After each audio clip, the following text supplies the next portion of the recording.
Hey, good afternoon, everybody. Justin Rose here on our weekly sports chat.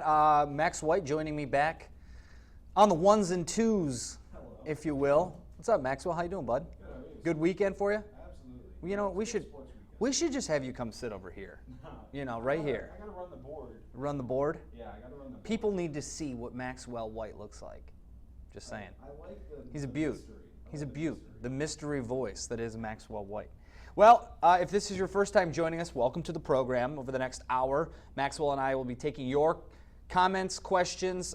Phones are a little bit on the haywire, on the fritz today, so we're going to have to hold off on phone calls. They're working on those things. We're missing our extra team members today that usually help us out with that. So the phone calls will probably not be a wise choice today, but we definitely still want to hear from you. So head on over to WXYZ.com. You can leave a comment underneath the story page, the link that you click on to go straight to Maxwell. He'll get them over to me. You can also hit us up on Facebook, the WXYZ Facebook page, or on Twitter, JRoseWXYZ, Max White WXYZ, WHITE for Maxwell's Twitter handle. So, I don't know if you know this or not, Maxwell, but Michigan State is one of the greatest football programs in the country.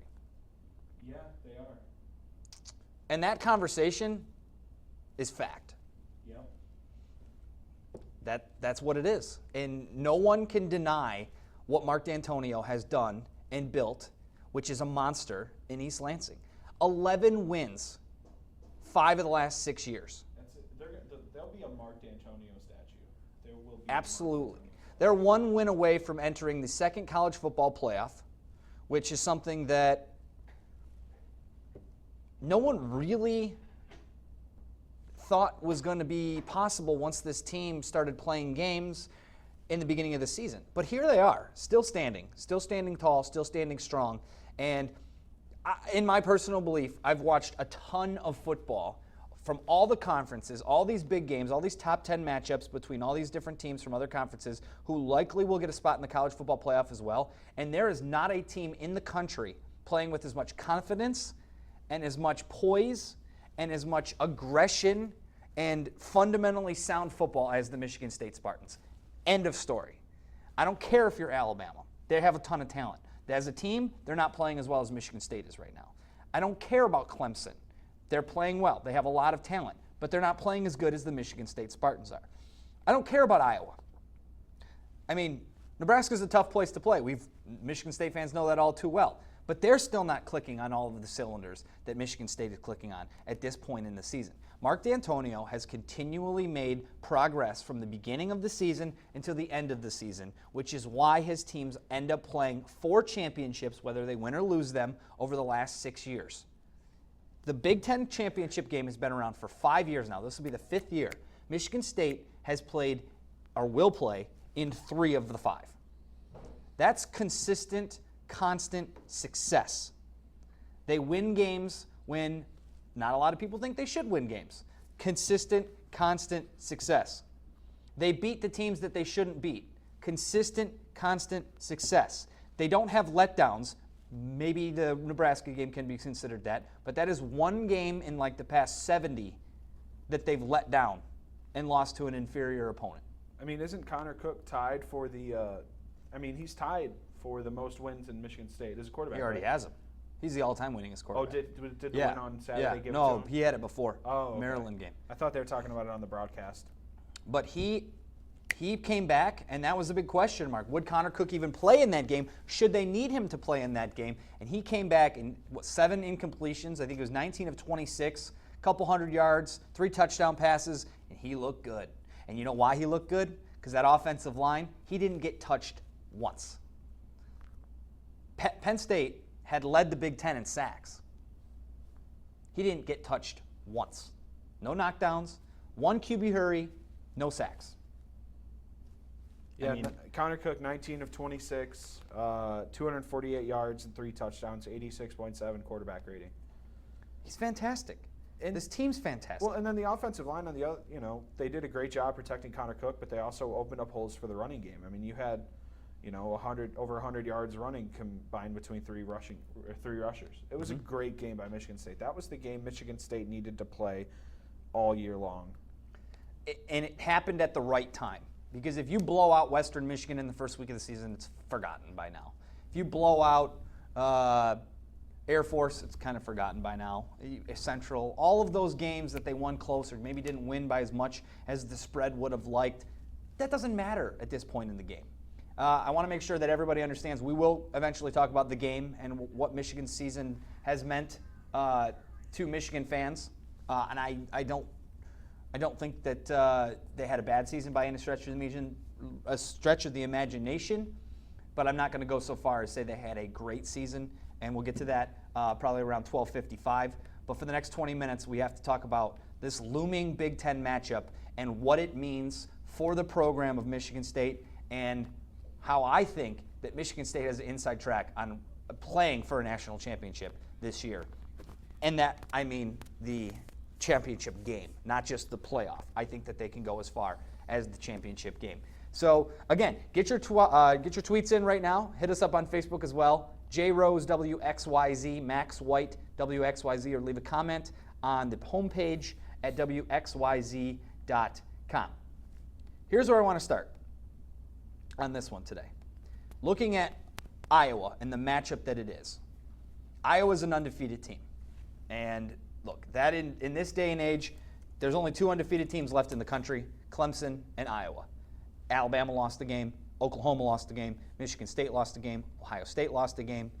Down the line of the one-loss teams have lost the game. So you can't at all say that that's not an accomplishment, because it absolutely is. But that being said, look at who they've played this season. Illinois State, Iowa State, Pittsburgh, North Texas, at Wisconsin, Illinois, at Northwestern, Maryland, at Indiana, Minnesota, Purdue, and Nebraska. I mean, those are games that do not they've played two ranked teams this year. Yeah. And both of them were ranked 19 and 20th, Wisconsin and Northwestern, respectively. Yeah, I mean, they haven't had the same schedule that Michigan State or Ohio State has had, they've had, or in particular, any of the other top teams. But, they can't help that. They play in the Big Ten. Well, the schedule is the schedule. Yeah. But look at their crossovers. Your crossover games were against Maryland, and Indiana. Those are your two crossover games. Yeah, yawning over there. That's because that's what happens. Where you look at Michigan State's crossover games were Nebraska, and who else did Michigan State play from that side? Purdue. Purdue. Yeah. So, look, Michigan had to play Northwestern, who they beat, and who was the other team that Michigan had to play? Minnesota, and they almost lost that game. So I'm just simply saying, like, when you look at this matchup and you look at like how this game is going to play out, look, I just don't think that Iowa has the same intangibles that Michigan State has. They haven't played in any games besides the Pitt game that went down to the wire. Everything else has been pretty good in their favor. Now, some people will look at that and say, well, that's because they take care of their business and they blow teams out. Yes, I get that, but at the same time, we're not talking about playing schlubs anymore. We're not talking about playing meddling 500 teams. We're talking about playing the best teams in the country from here on out. Should Iowa win this game, they're not going to run into a 500 team the next week. They're going to run into a one-loss team or potentially an undefeated Clemson team.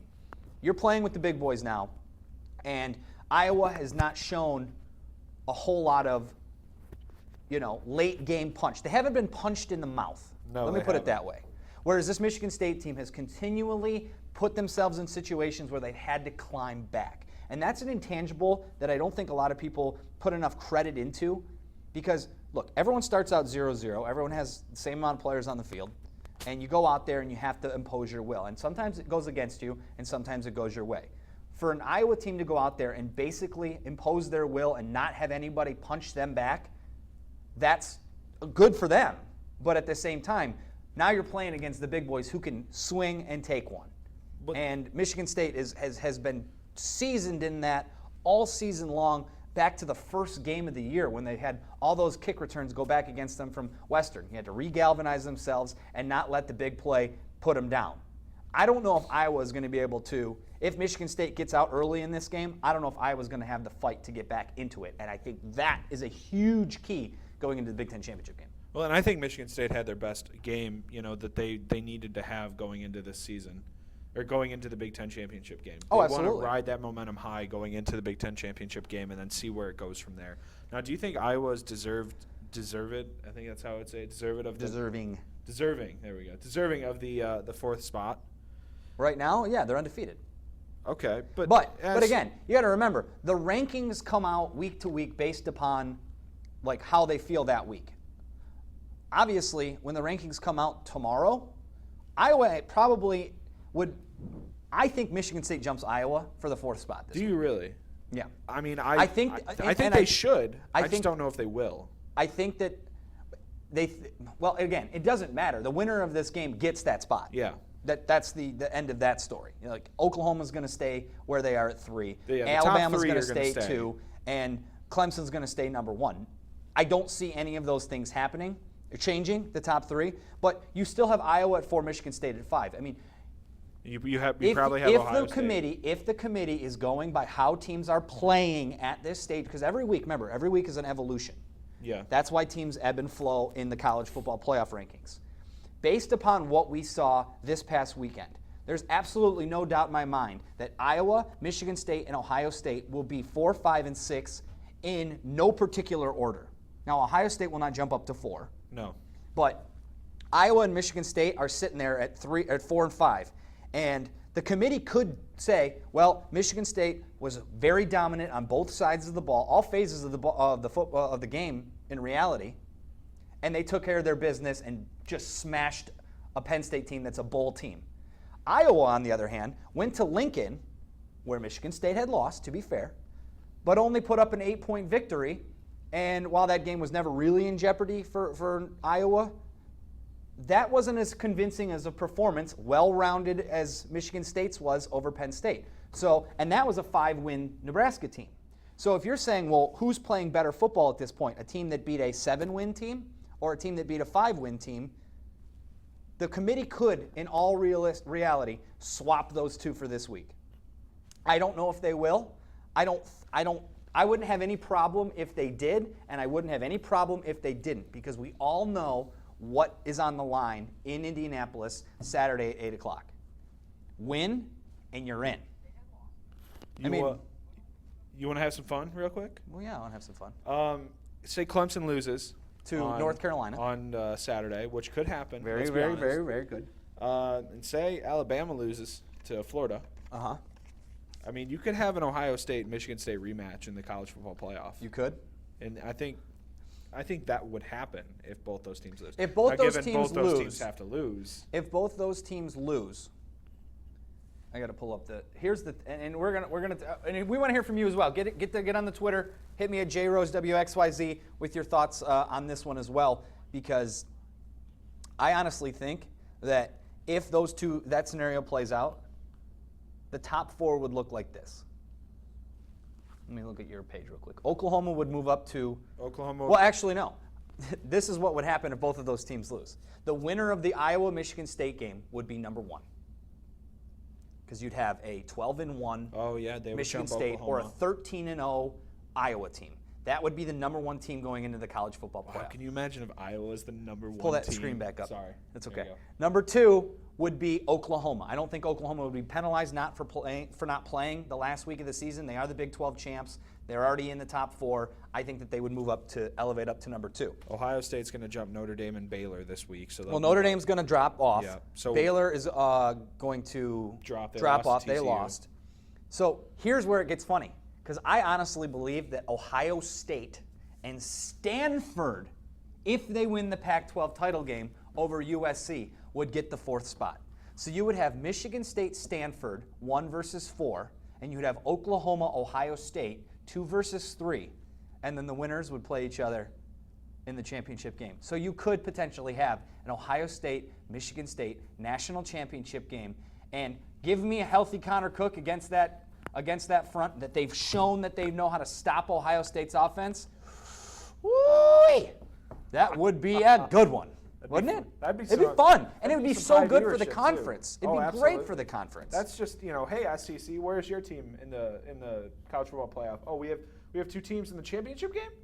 Yep. You didn't have a team in the playoff? They have 1 team in the top 10 in the college football playoff right now. Meanwhile, the Big Ten had 4 last week. The Big Ten is going to have 4, 5, 6 next week. 4, 5, 6. I honestly believe it'll be Michigan State, Iowa, Ohio State, or Iowa, Michigan State, Ohio State. I'm going to go with the latter. I don't think Michigan State will jump Iowa. I think they should, but just knowing how the college football playoff is. The fact that they are undefeated is a big deal. I think the 1-loss thing is a big deal. I put out a question earlier on Twitter. Is Michigan State one of the best teams in the country? We're discussing it now. I didn't get many responses, but I got a lot of retweets. So I'm guessing a lot of people think Michigan State is one of the best teams in the country right now. And, obviously they are. Again, and I told you yesterday after the 7 Sports Cave, which airs every Sunday at 11 a.m. on Channel 7. Good plug. One of my favorite moments, and I'm a Michigan fan. If you've been watching this webcast, you know I'm a Michigan fan. I'm not one of those Michigan fans, but I'm a Michigan fan. One of my favorite things to happen this weekend was when they played All I Do Is Win, and Mark D'Antonio threw his hands up and threw his hands down and, went up, down, up, down. It was amazing. Because, and as you said, D'Antonio is a fun guy, but you rarely see it out there. He's very serious on the sidelines. Mm-hmm. And it was fun to see. It was fun to see Michigan State. And I had a dilemma that game as to who I was rooting for, because my thing is like, well, Michigan had a lot to play for. Well, so did Ohio State in the sense that. Well, I mean, coming off the fact that Ohio State beat Michigan, now for me it was do I root for Penn State or do I root for Michigan State? Because, I hate Ohio State. The only team I hate more than Ohio State is Chicago Blackhawks. You know that. But I don't have to deal with Ohio State fans. I have to deal with Michigan State fans who have become like Michigan fans used to be. Some have. I mean, that's fair. You can't argue it. No, that's fair. And so they've become cocky, they've become arrogant, and they have a right to be, but I have to deal with those fans. And for me, it was like, do I want to deal with those fans on a daily basis saying, hey, we beat you again. Hey, remember that kick. Hey, remember when we went to the college football playoff before you did? Or do I just want to root for Ohio State or root for Penn State, see Ohio State go to the college football playoff, possibly win another national championship, but never have to deal with them? I ended up picking the former and rooting for Michigan State. I just hate Ohio State. So it was good to see Michigan State win. It's good for the Big Ten. It's good for the state of Michigan. I like how Michigan State did it too, because they're now plus 18, I believe, in the turnover margin. Okay. And Iowa is also a big turnover team. They force other teams to turn the ball over, and I think that'll be a huge stat going into the Iowa game this weekend. Who's going to turn the ball over first, and will the other team be able to capitalize on those turnovers and turn them into points? Michigan State, I think they had 28 or 31 points of the 55 off of Penn State turnovers, the 4 turnovers that they had. And that, again, just plays into the momentum that this team is playing with. When they have opportunities to do things with the football, they take advantage of them. And that was huge. I mean, look, Penn State moved down the field in the first drive of the game, down to like the 12-yard line, and then Christian Hackenberg throws an interception in the end zone, and Michigan State takes it 20 or 80 yards down the field and scores. That is a humongous gut punch. When you're moving the ball down and you almost score and you throw a pick and they go down and march it down and score on you. Because it's almost a 14-point swing at that moment. Exactly, right off the bat. Yep. So Penn State had already been like, a little defeated with that episode. And then they fumbled a kickoff. They fumbled a pass that was returned 77 yards by Demetrius Cox, who broke the back of them there. I mean, they're very opportunistic. And another thing that you really have to keep an eye on with this whole thing is how Michigan State's defense is rounding into form. Christian Hackenberg is not a bad quarterback by any stretch of the imagination. He'll go in the top 3 rounds, I believe, in the NFL draft. NFL draft? Yeah, right there. The NFL draft. Coming up this spring. But I mean, this guy could throw it around, and the defensive backfield has been much maligned for Michigan State this whole season. A lot of question marks pointed at that particular group. They've stepped it up. I mean, let's look at the box score. I mean, Penn State had 166 passing yards. In the first half, they had 296 passing yards in the game. That's not great by any stretch of the imagination. No. But it's continually getting better. I mean, they let up over 300 in the past couple games, 400 a couple times this year. So they're starting, and the front seven is starting to get it done as well. Well, and then turnovers. I mean, turnovers played such a huge part in that game. I mean, you take away a couple Christian Hackenberg interceptions and a couple fumbles on the offense. Well, that's a whole. I mean, that's football. You take away those, and absolutely going to be. I thought Michigan State should have been on upset alert that game. I thought they should have been on upset alert when they lost to Nebraska. Boy, was I wrong. Yeah. Watching that game, boy, was I wrong. And it was nice to see because, you know what, I want to see a Big Ten team in the college football playoff again. And I didn't want it to be Ohio State. And I thought Michigan State, all week long Michigan State has been needing that statement win. And, they were, or all year long, not all week long. And, they had a problem. But they were 0-something against the spread every week in the season, and then suddenly they go, and at the right time when they're ranked 5th, when they need to make that jump and when they need to get into the Big Ten, they throw up 55 points. It was great. We have a question from Dave. If Clemson loses to North Carolina, does Ohio State jump into the playoff? I would say yeah. I would think only one team needs to lose in the top two. Clemson or Alabama needs to lose because when Michigan State beats Iowa, or if Michigan State beats Iowa, depending on how you feel about that game, Ohio State will probably be 6th. Iowa will drop down, Clemson will drop down, and then I think Ohio State goes up. Here's the thing. I don't know if everything else stays top 2, Bama and Clemson? No, if Clemson loses and Bama and Oklahoma's done. Their resume is complete. Like they're either in or they're out. I think they're going to be in, no matter what. I think Alabama is the key. If Alabama stays in, I honestly, firmly believe, and I know that this is going against the norm, but I think a 2-loss Stanford team jumps Ohio State for the 4th spot. And here's why. Because the committee has said before that conference championships carry some weight. And if Stanford can go out and beat a good surging USC team who's worked their way back from their little 3-game losing streak and beat them handedly, they're going to be back in the picture. I really believe that the committee will say, hey, Ohio State, sorry, you didn't play you didn't win your division, you didn't win your conference championship game, you don't have the type of resume that Stanford's going to have.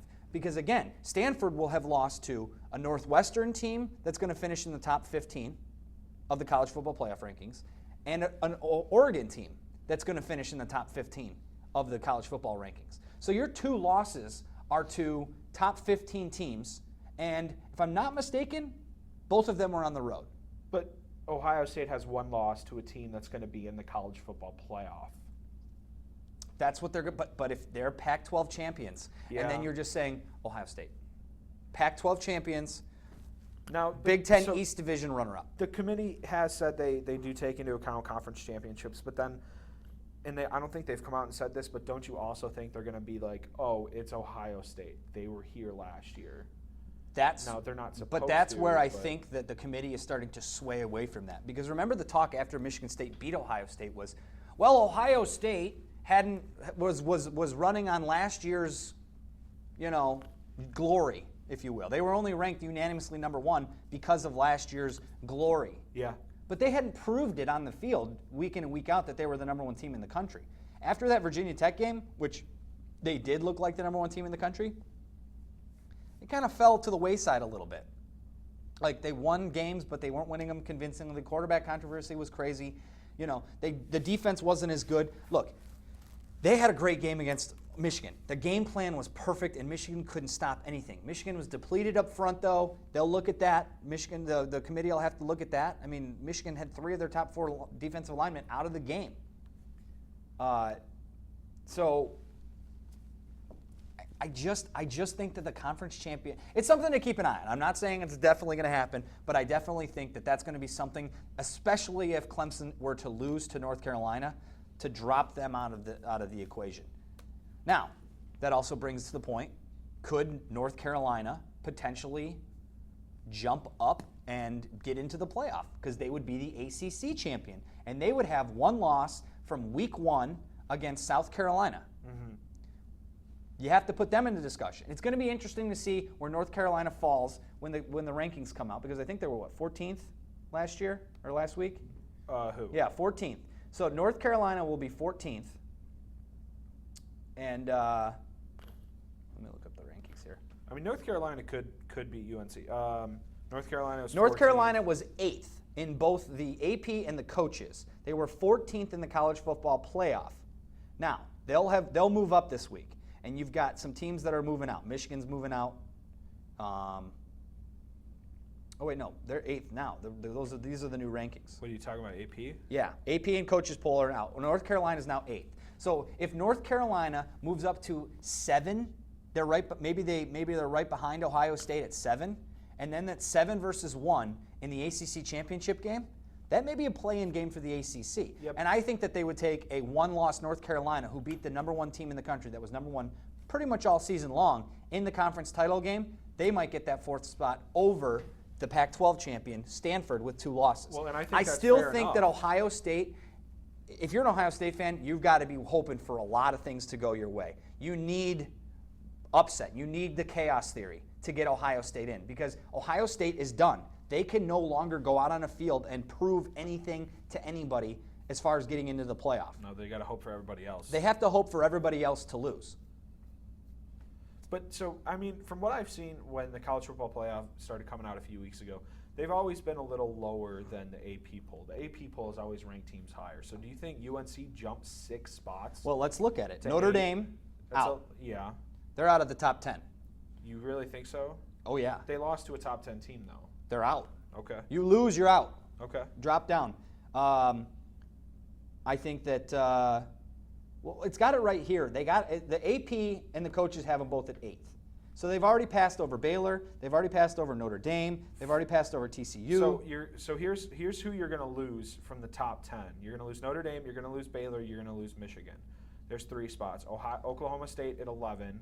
That was another loss, right? So they'll jump them. Florida was a win. Florida State.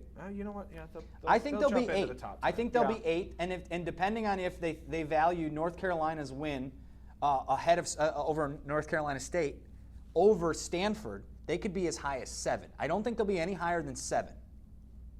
But I do think that North Carolina has a legitimate gripe to say, hey, if we beat Clemson in a neutral field for the ACC champion, all I know is that Ohio State is now 3rd on the pecking order as far as conference champions, because the Big 12 champ is in. The Big 10 champ's going to be in. The SEC, depending on Alabama, if they win, they'll be in, because Florida is not jumping. No SEC team is jumping in if Alabama loses. SEC will be on the inside out. Now, that would be what Ohio State fans are looking for. Yeah. They're rooting for Bama to lose, because that eliminates a conference champion. And you don't have a Notre Dame. So you're going to have the champion of the 4 remaining divisions: Pac-12, Big 10, ACC, Big 12. That's why I think right now, if you're looking at it, you're going to have the SEC champion, the ACC champion, the Big 10 champion, and the 4th, I really, truly, truly, truly believe is going to be the Pac-12 champion, if it comes down to that. Let's talk about how great it would be to have an Alabama-Michigan State game. I think that's Nick very, Saban. very likely. Yeah. Because, look, if Michigan State beats Iowa, there may be, and that's the thing. Do you want Michigan State to play? Here's a question. Throw this one out there. All right. Do you want Michigan State to play Clemson, Oklahoma, or Alabama in the semifinal? Should they get there? What's the better matchup? I think the better matchup is Alabama. I think that they can beat Alabama because of how Alabama runs their offense and how they're not going to spread it out and throw it all over you. They're going to run the football with Derrick Henry. Michigan State has shown that they can shut down Heisman Trophy candidate running backs. Their running defense is fantastic. And if you're going to have, I think his name is Coker, throwing passes over the top, that's a way that you can win that game. Well, and you're also looking at, it's somewhat neutral field in Arlington at the Cotton Bowl is probably where that would be. Mm-hmm. Michigan State fans will travel, especially to that game. If they get in the playoff, they're traveling. I mean, that's a bit, that's probably more of a flight than a drive for Alabama fans, so they're going to have to travel too. And I mean, Alabama fans travel. But that would be a fun game. And that's, I'm with you. I think Alabama is the best matchup for these guys. I do. I think that they can beat any of the teams that are ahead of them.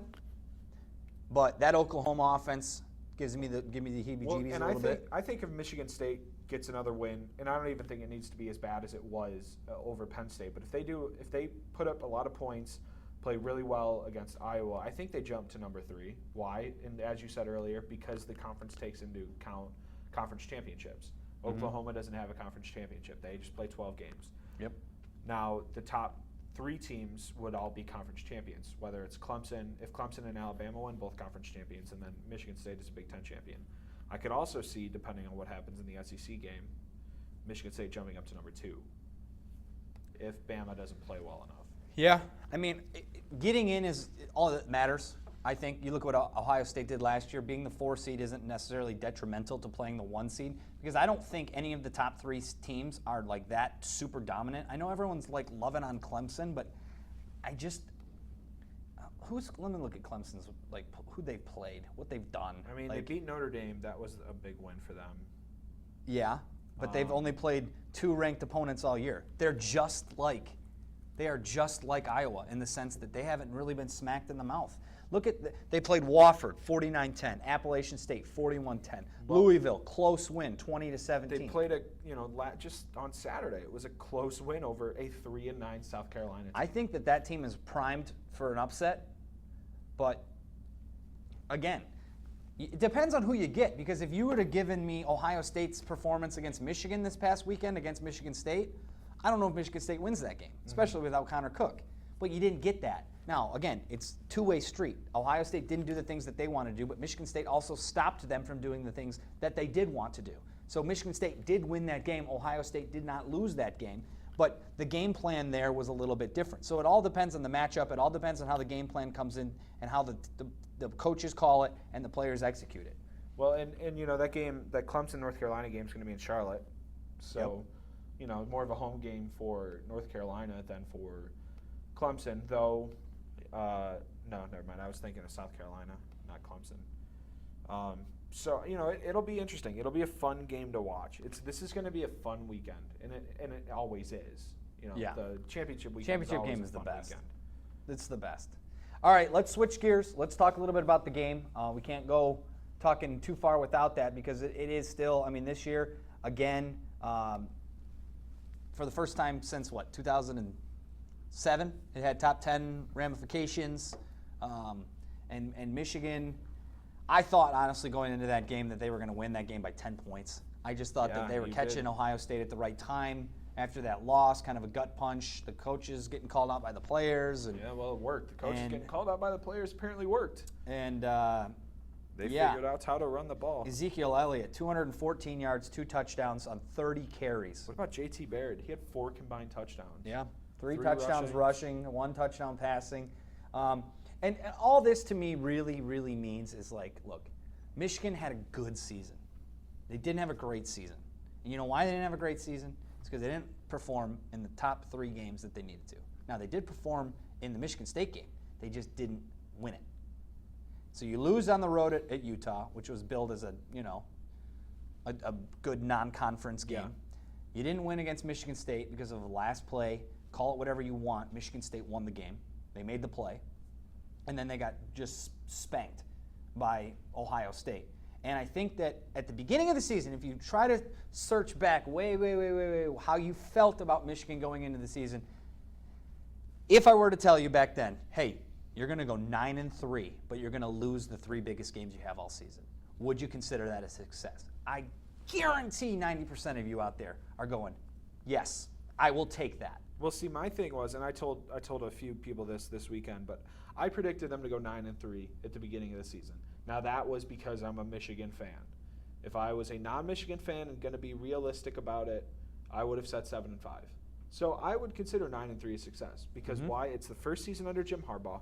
That team really wasn't a good team.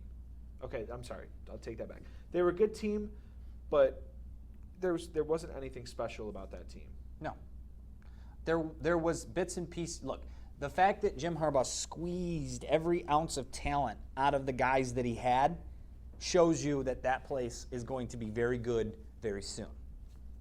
Yeah. That was a relatively experienced team that he's losing a lot of talent from that team or his senior leadership. I think Michigan will be good again next year. 9-3 is now the bar for a Michigan program.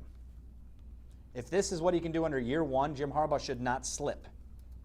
Make no mistake about that. If Jim Harbaugh goes out and goes 8-4 next year, that's not a success. That's a regression. That's what happened with Brady Hoke. He went 10-2 his first year. What did he do his next year? 7-5. Not good. 9-3 is now the barometer for Michigan football. If they win their bowl game, 10-3, great season, a good season, not a great season, but a positive season no less, when you're moving the program forward in the image that Harbaugh wants to do so. But you got to win one of your rivalry games, and they didn't do that this year, so you can't call it a great season, but you can call it a good season. It was a good season. What are your thoughts on that, though? I'd like to hear from some Michigan fans if they think that this is a good season or a great season and why you feel that way. Hit me up on Twitter, JRose, WXYZ. Yeah, you can also follow at WXYZ Detroit, retweeting the both of us. You know, if you want to send us your thoughts. Going back to what we talked about earlier, TJ tweeted and said they would love to see Bama, Michigan State. Mm-hmm. You know, I agree with that. Bama has a weak passing game. I think most Michigan State fans would say they want to see Bama. But I take Clemson. I take Clemson. Again, Clemson has beat nobody this season. They've beat everybody, but they haven't beaten Yes. like top talent. They And haven't the played Florida anybody. State game was the closest thing they had to a good top 10 matchup, and they barely beat them. And Florida State's not anything super great. So this North Carolina game, I think it's a humongous trap game because Clemson has everything to lose, and Notre Dame has North Carolina has everything to gain. So when you're playing with house money, which North Carolina will be, you go out there, you win the ACC championship, you have a legitimate gripe to be in the college football playoff. But as for Clemson, if they don't go out and have that attitude of we need to win this game, we need to win this championship game, they have way more to lose, and that's going to creep into the minds of the players just a touch, unless the coach is Dabo Swinney. By the way, he's got to buy pizza for like everybody in Clemson. Did you hear about that? No, what happened? He said if they made the college football playoff, he'd buy pizza for like the whole town or the whole city. They haven't made the college football playoff yet. Well, I'm just saying They if got they to play do. UNC still. Yeah, if they do, that's cool. You want to take a trip down to Yeah, let's get some free za. to Clemson? I don't know about that za. So let's talk about bowl-wise. Michigan is obviously going to get to a bowl game. I don't think it'll be one of the New Year's Six bowl games, just because I feel like They'll get jumped over now. it'll be Ohio State and Iowa. Those will be your two Big Ten teams in the New Year's Six bowl game. I've seen a lot of talk on social media, in the media in general, that it could be Michigan versus LSU in the Citrus Bowl. Mm-hmm. I would love to see a Michigan LSU game. That would be a good one. Les Miles, that's a Michigan guy. Could have been our coach. There's also talk that it could be Michigan-Florida in the Citrus Bowl. The Outback Bowl, that's a Michigan bowl that they go to a lot. It would be interesting. The Citrus Bowl takes a Big Ten team that's second through fourth, and the second SEC team, whereas the Outback Bowl also takes a Big Ten 2-4 team and an SEC team that is either 3-8. This is according to Jerry Palm of CBS Sports. He's got his bowl predictions of today. He's got Alabama versus Michigan State, Alabama 2, Michigan State 3, Yep. Clemson 1, Oklahoma 4. So I see that. Bama and Michigan State would play at the Cotton Bowl at Jerry World in Dallas, and Clemson and Oklahoma play in the Orange Bowl in Miami. Yep. The other four games, the Sugar, the Rose, the Fiesta, and the Peach, would feature Baylor, Florida, Iowa, Stanford, Ohio State, Houston, Notre Dame, Florida State. And then as far as Big Ten teams go, we've got Michigan versus Ole Miss in the Citrus Bowl. Here comes that sneeze. I gotta sneeze. You got to plug your nose up here. No, why can't I sneeze? Hi, Colleen. Hey, Colleen. Let's see. Wisconsin versus Utah. Okay. Northwestern versus Tennessee. Penn State, Georgia. Nebraska Air Force. Other than that, no one really cares. But I would like to see an Ole Miss. Look, Michigan needs to get a good SEC team and beat them. Yeah, absolutely. Because if they do that, that would help perpetuate that Jim Harbaugh is back, that the Big Ten is still rolling, and it's going to be a battle. Now, Penn State's in here somewhere as well. Penn State, Georgia. If Penn State beats Georgia and Mark Richt's final game as head coach, that means that Michigan State, Michigan, and Penn State, along with Ohio State, if those 5 teams win their games, now that's a far cry because they're playing some good competition, but that would just cement the Big Ten as like the conference in the country when everyone for the past decade or more has been chirping about the SEC being the end-all be-all. But do you think Michigan can beat an SEC team? Their run defense is bad. Well, you give them 3 weeks to prepare for it, and I think that Michigan can beat people. Yeah, but I mean, you look what happened with Indiana. You know, they couldn't stop Indiana at the end when they were running. Right. The only time they stopped them. Again, the injuries have really taken a toll on Michigan's. Yeah, in 3 weeks, Michigan's give them time to get defensive healthy. line. But you know, Ohio State put up 353 yards rushing between Ezekiel Elliott and JT Barrett. I mean, JT Barrett had 139 yards alone. 5 touchdowns between the two of them. Couple of tweets we got in here. Eric gets in with Clemson will stay at #1 and win out. An MSU versus Bama game is the best. Baker Mayfield would tear up the MSU pass defense. Yes and no. I think the front seven would. They played mobile quarterbacks before. I mean, think about what they did to Vernon Adams against Oregon and what they've done with JT Barrett bottling him up. And the front seven can really get a lot of pressure on him. Yes, he's got leg to move around and stuff, but that, again, give them 3 weeks to prepare for that game. You know, that may be something that, you know, that they could really key in on because they're similar type players. You got to remember, Baker Mayfield is just a walk-on. Yeah. Like, he's playing out of his mind, but I don't know if I would sit there and just kind of say that they wouldn't be able to change it up. But that's a good call. I mean, Oklahoma's the team that I fear the most in the top 4. Telly gets in as any of them. Just win Saturday. Get in and play the game. Opponent doesn't matter. That's kind of how Michigan State's going to approach it. Obviously, they're not going to worry about it. But it is fun to speculate on what the best matchup would be. I still think it's Clemson. If I'm Michigan State, I'm going, man, I want to be 4. I want to play Clemson, and I want to beat them. Because then you let Bama and Oklahoma battle it out, and you get in. That's kind of how I see it. And then David gets in. What's up, David? Michigan, good season, not great. You have to beat your rivals. Harbaugh will have them ready in 2017. Florida to open rivals at home. Yeah, well, 2017 is going to, I mean, you're looking 2 years down the road. What about next year? Yeah. You skipping over 2016? But no, and that brings up an interesting point because I've been mulling this around in the brain for a little while. I think that Michigan and Michigan State are going to have to, and Ohio State for that matter, are going to have to, well, Ohio State, they got good scheduling when it came out. Yeah. And it's because once they go to 9 games next year, I mean, think about it. Ohio State's going to get Michigan and Michigan State home and away every year. Mm-hmm. They play 1 home, 1 away every year. So every year they're going to have a shot at it, which I think it's kind of a bummer that Michigan and Michigan State have to travel to both or host both every year. That's a scheduling quirk that I wish the Big Ten would try to fix because, well, think about it. Think about how unfair that is every other year because, as David points out, Michigan's not going to have a real good chance of going to East Lansing next year and Ohio State next year.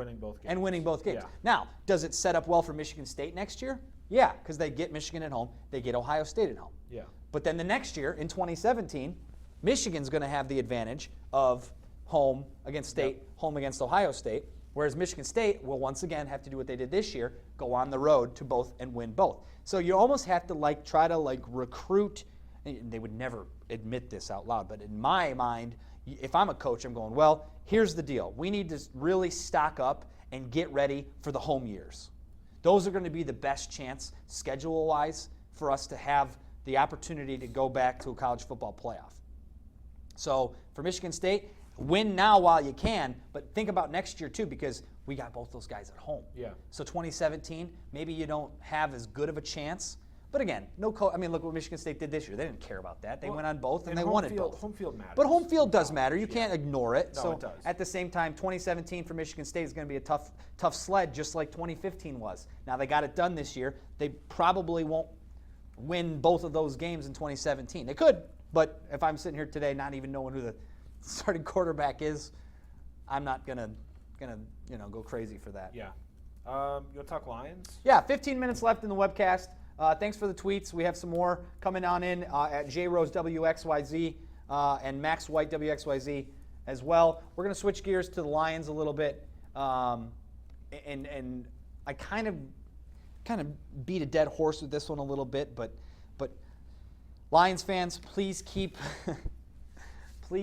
this all relative. Let's keep this all to earth. The 3-game winning streak is really nice. The offense moving the ball the way they are is really nice. They're also playing garbage opponents. They're playing teams that are not playing championship level football. So while it is nice, this is the similar argument I made with Michigan. Win the games you should win. Once you start consistently winning games you should win, then you can talk about the next step from that. For the longest time, the Lions were not winning the games that they should win. So if this season, if anything comes out of this season, you know what? Win out. Because you should win every game the rest of the schedule. And it's crazy to think about. But at the same time, they may not make the playoffs this year. That's fine. As far as I'm concerned, don't make the playoffs this year. If they get in, they squeeze in, fine. That's great. But if you look at the rest of this schedule and you don't win out, or at least go 6-1 the rest of the way? Yeah. Is that how many? They have 7 games left? They have 5 games left, but they could easily go 4-1. That's success. That's a success. It's a building block for next year. And you'll finally know what pieces you want to keep from this team, because remember, 40% of this roster is going to be turnover next year. They can either keep them or bring them in, bring them back. You know, you have an interim GM, so there could be a new GM. But I mean, if they go 4-1 and they end the season 7-1, I mean, do they keep Sheldon White? No. You don't think so? No. It's the Lions, though. No. It's the Lions. It's the Lions. But again, Sheldon White hasn't done anything to change this current roster besides pick up some scrap heap. Do they keep Jim Caldwell? I think they keep Jim Caldwell. But I think they're going to keep Jim Caldwell. But what anyways. about a new GM coming in and wanting to bring in his own guy? That's fine. If he wants to do that, that's fine.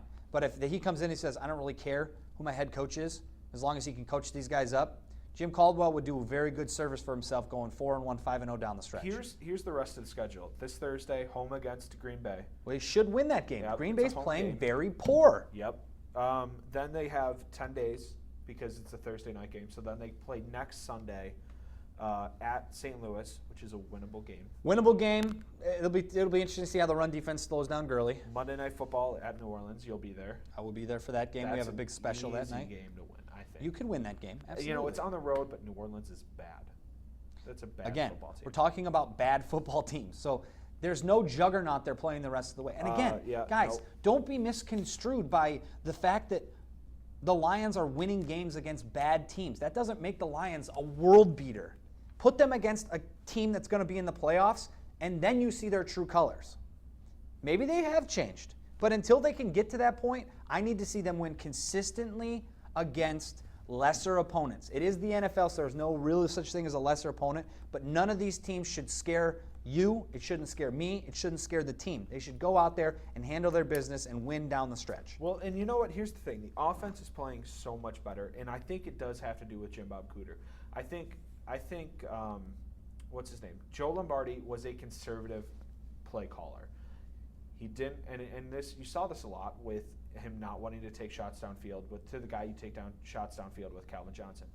He did, he did lower Matthew Stafford's interceptions last year. He did have, lower, but I think that goes back to the fact that he was calling plays conservatively. Now you have Jim Bob Cooter here, who's like, oh, hey, here's Calvin. We'll throw it to him, Calvin, where only Calvin can get it. And then Calvin gets it because he's Calvin. I mean, Matthew Stafford had 5 touchdown passes. When was the last time you can remember Calvin Johnson catching 3 touchdown passes? He had 14 targets. I think the opening game last year against the Giants, maybe. Yeah. That might be the last Almost time. Almost a year and a half. Yeah, no, you're right. You're right.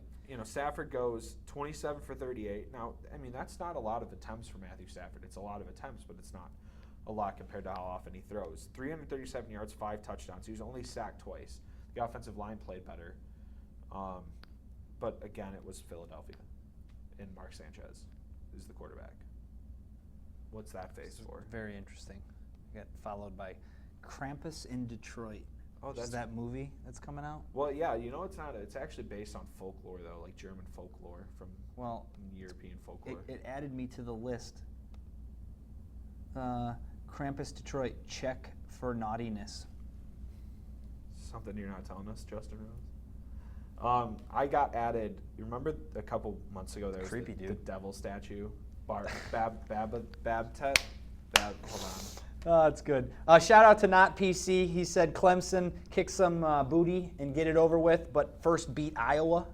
I agree with that. Look, no, Michigan State knows what's ahead of them. The kids know that they're playing for a spot in the college football playoff, but they also understand how much it's been drilled into their minds that they want to win the Big Ten championship. They want to win that trophy, and then everything else will come with it. But they know. Trust me, they know. Talking to them as much as I had being in Eastland tomorrow, they'll know Big Ten championships all we care. Everyone's going to be asking about college football playoff. They're going, we got to win this game. We got to win this game. We got to win. We have to be Big Ten champs. That's all we care about. The rest will take care of itself. We got a good question from Eric. For his current salary and performance, do you think the Lions should stick with Stafford? I think they should stick with Stafford through his contract. I just don't think you're going to be able to get rid of him, and then kind of see where it goes from there. Maybe draft a quarterback in the third round. You may find why waste a pick? Again, if he's not going to be your guy, don't pick him. Don't waste a third-round pick. No, but what if it's a guy, how many years? Does he have 2 years left on his contract, Stafford? Yeah. Why not have him work for 2 years as a backup and then breed him to be your starting quarterback? Oh, you mean the third-round pick? Yeah. Because you're not going to get name a franchise quarterback who's drafted any lower than the first round who's starting and playing. Kirk Cousins? There's one. I was going to say that, but you took mine. Who else? I couldn't tell you.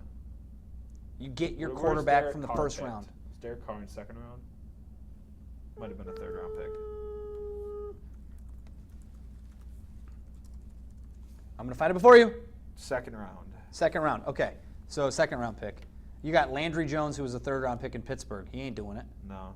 Well, he's behind Ben Roethlisberger, though.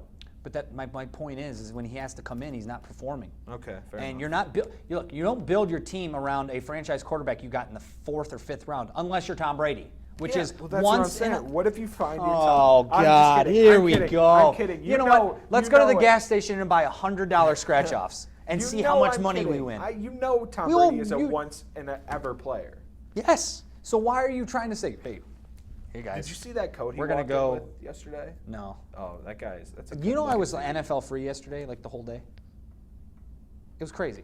I took like the whole day off from sports. You know what? I was too, because the Red Wings were on. I was so happy the Red Wings were playing a Sunday afternoon game. I did the cave in the morning. I went to my family's Thanksgiving, and then I played hockey last night. I got ejected. What did you do? I simply told the referee he was not doing his job. He didn't agree with me. Yeah. And so he told me to go home. Justin. And I went home. First, you're Look, okay, in my defense, I had just... Old-timer, you're getting kicked out of games, old-timer. Look, I was in the corner. I had body control. This is a non-checking league, and my head gets jammed into the boards. The puck's going the other way. I skate back down the ice. My teammate happens to slash a guy as he's trying to go for the puck. We get called a penalty in a tie game with like 2.5 minutes left in the game. And I go up to the referee and I said, "Did you not just see me get my head slammed into the boards down there?" He said, "Yeah, I did, but that was on you." I said, "That was on me? What are you talking about? That's on me." And then we come down here and we're going for the puck, and he gets a penalty. He goes, "That's the way we saw it. Don't ask any more questions." And I simply, nicely, politely, yeah, said, "Sir, I do not agree with this. I think that maybe you should reevaluate your decision to do this as a recreational habit."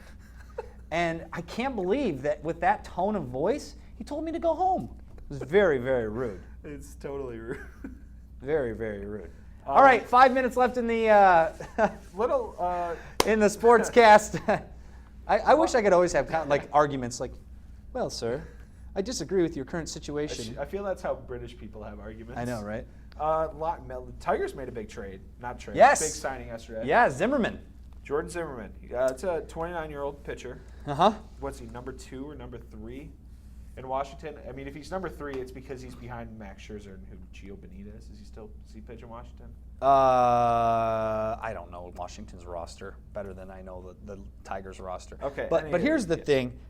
You're going to have a decent starting rotation, and I still think they're going to go and find one more guy. They need to find one more guy. You got Verlander, who's going to be hopefully your healthy ace. Daniel Norris coming back. Zimmerman maybe is your 2-3 guy. He'll be your 3. Sanchez will be 2. Sanchez will be your second guy, and then you got Daniel Norris, and you need a 5th guy. And I think you can find a guy. And you guys got to remember, this is the first $100 million plus contract for a pitcher who had Tommy John surgery. So it is somewhat of a risky move for the Tigers because if that Tommy John acts up again, he may not be the same pitcher. Yeah, but this guy has gone 2 years in a row, made 2 All-Star games, pitched well. I really think it's a contract that you had to give him because of all the other, you have Zach Greinke, who's going to get a contract this year, probably close to $30 million. You have David Price, who's going to get a contract close to $30 million. $22 million is a good, and I like the deal. I like that it's only 5 years. He's 29 years old. His career ERA is 3.32, 70 and 50 overall. He's got 903 strikeouts and a 1.16 WHIP. I like this guy. He's 29 years old. You're going to have him until he's 34. But you got to remember, these are all front-loaded contracts that they could get rid of him at 32, 33. They don't have to keep him through the 5. But I think he's a good plug for what they're trying to do now. Again, until this team goes out and gets bullpen help, I don't care about the starting pitching. I don't care about the starting pitching, and I don't necessarily care about the lineup because the lineup's going to be there even if you have to plug some guys in. But I honestly think that if they don't go out and get some, I mean, they got a closer. They got the closer that they wanted. But I think they need some depth in that bullpen. You can't put Albuquerque out there anymore. For the love of all things good, stop with the Albuquerque thing. Like, they just need more bullpen arms, and they got to find them. And they can't just be like, oh, we got minor leaguers that'll come up. It's like, no, go and get one. We got a good question from Eric the Spartan. Okay. He said, what can the Red Wings do to stop giving up the lead in the third? I'm going to take this one and say, I have no clue. But it is so frustrating because you go back and look at their schedule. Okay, Florida Panthers, right? Yesterday, they're winning. Give up a goal with 5 minutes left in the third. Lose in overtime. All right, then you go Friday, the Edmonton Oilers. You score 3 goals. You're up 3-2 in the second period. You give up a goal in the third near the end of the game. Luckily, you win in overtime. Then you go back to Thanksgiving Eve. I was at that game. You give up a goal to tie the game with less than 2 minutes in the third period, and then you lose in overtime. And then you go back to the game before that, the St. Louis Blues. They won in overtime because they gave up a tying goal in the third period. And then you go back to the game before that. Friday, November 20th. No one scored in the third. The Red Wings won in regulation. And then you go back to Wednesday, November 18th, a game I was also at. You give up a goal in the third with less than 5 minutes to go, and you lose in overtime. It's frustrating. This team is frustrating. They brought back Thomas Yurko. I talked to sports producer Mike Foss yesterday, who was at the game where Yurko scored 2 goals, and he said, you know what, Yurko's a great player. And I said, yes, he's a great player in Grand Rapids because every time he gets brought up to the big timers, the NHL, and he can't do much. They put him on the first line yesterday with Datsuk and someone else. Mm-hmm. And I was seeing tweets today from Halid St. James who said Yurko is a healthy scratch. They're putting Polkanen back in. This team is frustrating. This team isn't a great team. I think they're young. They're in 4th place in the Atlantic Division, but they have the first wild card spot right now, about a quarter of the way through the season. But Dylan Larkin is a heck of a player. And I wrote an article this weekend about how Dylan Larkin is not getting talked about nationally. People in Detroit know who Dylan Larkin is, but his name isn't Connor McDavid or Jack Eichel. And Connor McDavid isn't even playing, and he's still getting talked about. Dylan Larkin is your leading rookie goal scorer. He has 10 goals already. You're on a tangent right now. Because I'm a huge Red Wings guy. I know. He's the plus-minus leader. You think he's plus probably 14 or 15 now. The guy's good. He's locked up for 3 years. But they're young, Maxwell. That's why they're not. You want to know why they're not winning games in the third period? It's because they're young and they don't know how to finish. Poor Peter Mrazek. That's all it comes down to. To answer who's this question? Eric the Spartan. Eric the Spartan's question. Look, they don't know how to close yet. They don't know how to finish, and that's why I wouldn't put this team on the top list of getting deep in the playoffs because all it is in the playoffs is finishing. I wouldn't say finishing games. They're younger, but I wouldn't call them that young. You have Nyquist, who's in his second or third That's season young. with the team. But That's they've been young. to the playoffs. That's they young. know what they're doing. Dude, that is young. You're talking about teams out there that have guys that have played 6, 7, 8 years, and that's an experienced veteran team. You do have, what, 1 or 2 guys that have been on this team for 6, 7 years? Other than that, you're talking about second and third year NHLers trying to go out there and compete against guys who have seen it all and can close games. Until the Red Wings get that killer instinct and understand what it takes to close out a game, because again, when you're playing in front with the lead, your type of desire and passion cannot be unmatched. It can't be beaten by the team that's playing from behind. You have to match that intensity, and that's something that you only get with experience and learning how to close a game. Yeah. Drop the mic. That's why they're losing late games. And look, they have talent. Don't get me wrong. And this is not a not fixable thing. If they were getting blown out in third periods, that's a different story. But playing with the lead is something that they need to learn how to do. And that's something that Jeff Blashill has to get his guys to realize. And until he does that, they're going to still struggle late in games. But to their credit, they're still getting the point. They're still staying alive. Yeah. All the Red Wings are doing right now is treading water, to me. And it's okay, because you're only a third of the way through, not even a third of the way through the season, and it doesn't really matter where you are right now. You don't want to fall behind, but treading water, and this is me treading water. Well, and they're in a they're in a division with Montreal, who is I believe might be leading the NHL in points. Montreal's a good team. They're in a and then Ottawa. Right now they are ahead of the Bruins. So they are in third place in the Atlantic Division.